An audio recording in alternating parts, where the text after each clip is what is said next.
Hello, hello, hello. Happy Saturday. Here I am in the Costa del Sol. One of the best locations in this game.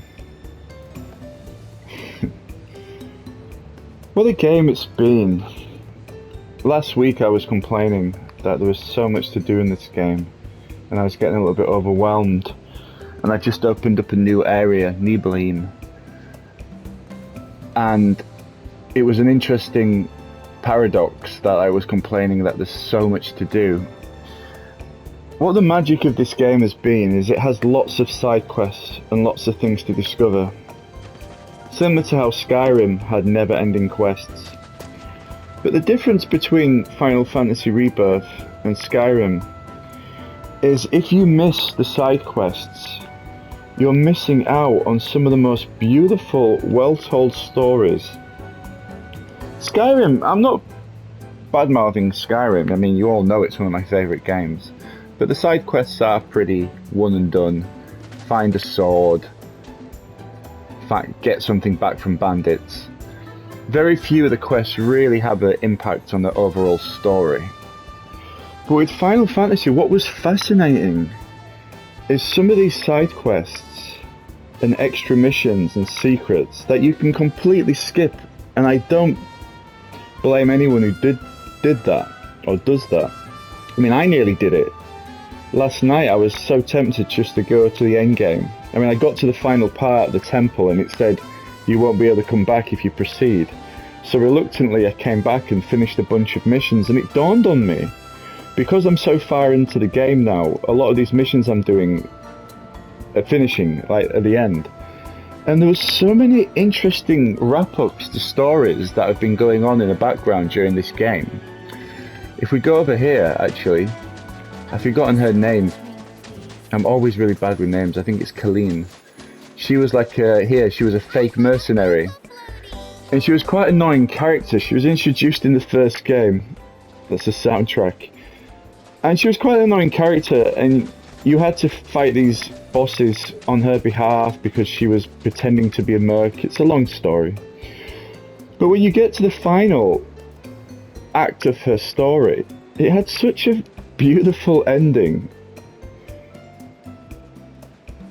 In Cosmos Canyon as well, there was an interesting wrap-up to one of the stories featuring Barrett's ex-crew, Jesse, Wedge and Biggs, two of which are sadly not with us anymore.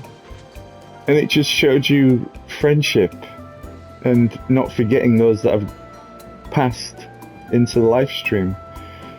Really great writing. I mean, it's very young adult, but even a jaded old soul like me, even a jaded Dark Souls player like me, actually found themselves to be quite choked by the messages these final stories added.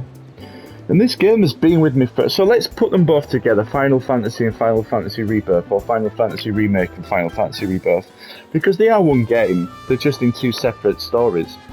The third story should be coming out next year.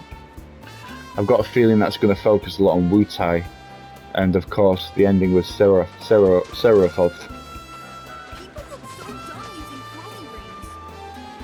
Well, yeah, I guess they do. But another thing about this game is I have this real esoteric belief that certain videos come to you at certain times in your life for a reason. As I've told many times on this stream or in these videos, is that I'm currently looking for another job.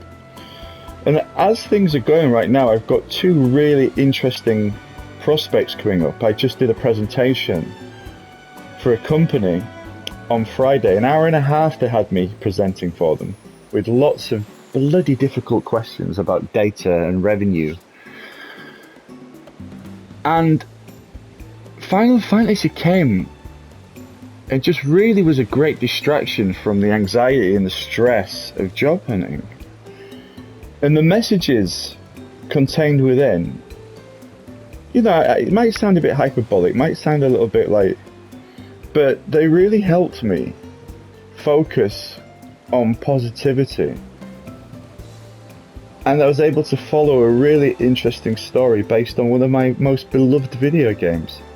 You might have seen I threw Jagged Alliance in this week. That was kind of a strategical reason. Because I was spending all week, I'd been locked in my apartment all week, job searching, preparing documents, being interviewed. I had 2 interviews this week. I threw in Jagged Alliance because I thought to myself, well, if I am going to play video games, I might as well play something very strategic and very business orientated. So I could even bring some of the lessons into the interview that I've learned in Jagged Alliance, which I did. I mean, I didn't mention Jagged Alliance per se, but it definitely came in. There were definitely questions about project management and team management.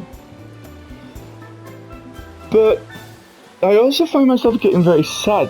So I spent this morning and last night just finishing off all the side quests, and now I only have 2 more things to do before the end game. So I have to compete in the Gold Saucer Chocobo final, and I've got a treasure map to find some treasure, and I'm going to do those 2 things either Sunday night or Monday night, probably Sunday night.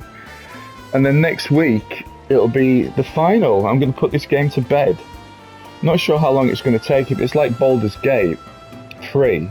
The end boss literally took all night. I'm not joking. I started at 8 in the evening. And by the time I'd finished Baldur's Gate, it was 7 o'clock the next day. It took me 5 monster energies to do that bloody boss.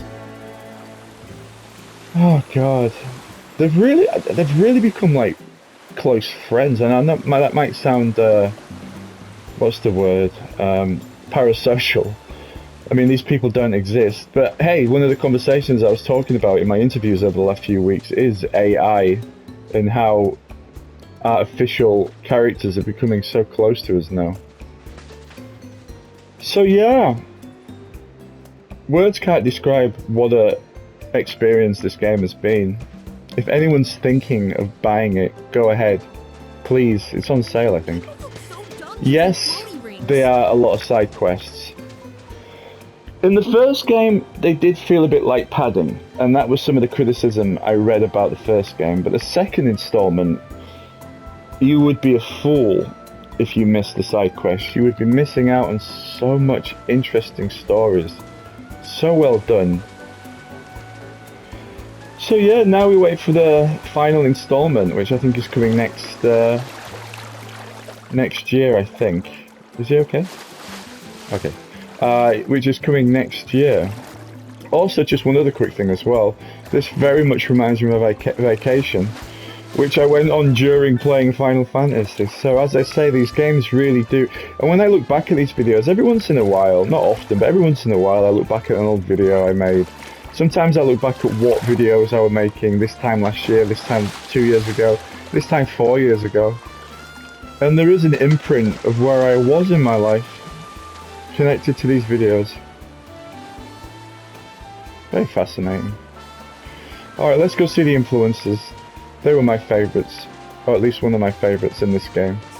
There was a really funny quest I had to do with these 3. It was like a fashion thing. I hope you haven't lost your touch. Oh, Fran, if there's one thing Papa John hasn't done, it's lost his touch. And I think that is a fantastic way to end this video. Have a great weekend, everybody. Have fun. I know I will be. And see you on Sunday as we start the countdown to the final of this game. Bittersweet.